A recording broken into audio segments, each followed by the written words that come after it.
this company called RealSteady sent over a copy of their program named RealSteady Go. This is probably the closest you're going to get to gimbal-like stabilization without an actual gimbal. I would say it's better than GoPro's Hypersmooth and the new DJI Osmo's Rocksteady stabilization. This beats them both. The way this program does this is by analysing the gyro data that the GoPro collects, rather than analysing the image to make it stable. So let's just take a quick look how it's done. Okay guys, so this is a really simple program to use. So you just open up the program, you just load your video into the program, the one you want to be stabilised.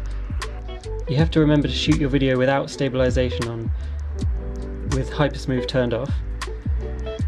The program will sync the gyro data from the GoPro, and in turn it makes a video which is, in my opinion, much more stable than Hypersmooth itself. So once the program has finished syncing, you can view the sync points along the bottom, and you can create a new one at a point of shakiness, and the program will sync the gyro data with that part and make even more stable video. You can then go into settings and you can adjust the smoothness if you need it a bit more smooth. It will also adjust the cropping speed, because the two are linked. You can unlink if you want, but I'd leave it as it is.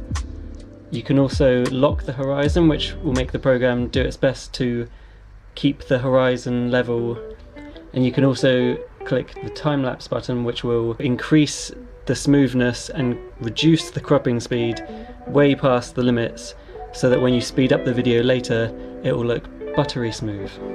So then just click OK and the program will recompute it, and then just click save and you're done. Your video will be rendered and then boom, you've got your video. Now let's check them out side by side.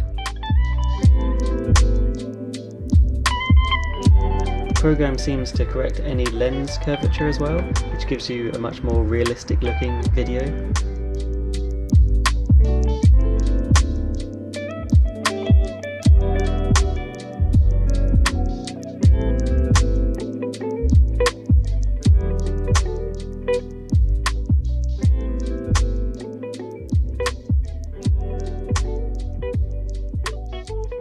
This is how GoPro's time warp looks compared.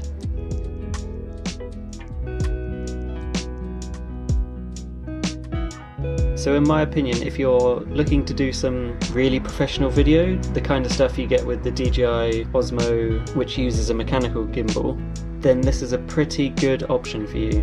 The only downside is having to film all of your footage without stabilization, being that if you just wanted to use that footage without putting it through the program, then it's quite unstable.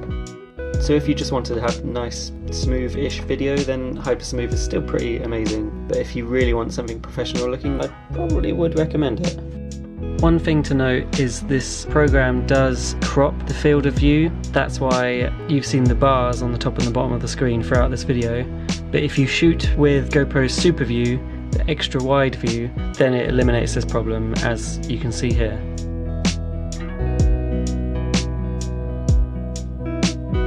Hypersmooth seems to have a few problems with low light. I think because of the fact it's analysing the image and there's not much image to see, whereas this is just going off the gyro data. Here's some examples of videos shot in low light, and you can make up your mind for yourself.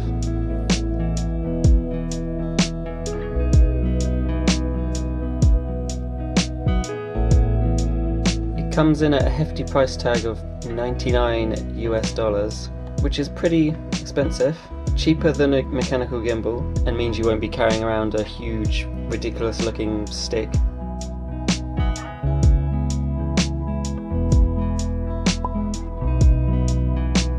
So I'll let you make up your mind while I just play a few more clips that I took. And I hope this information has been useful to you. Thanks for watching.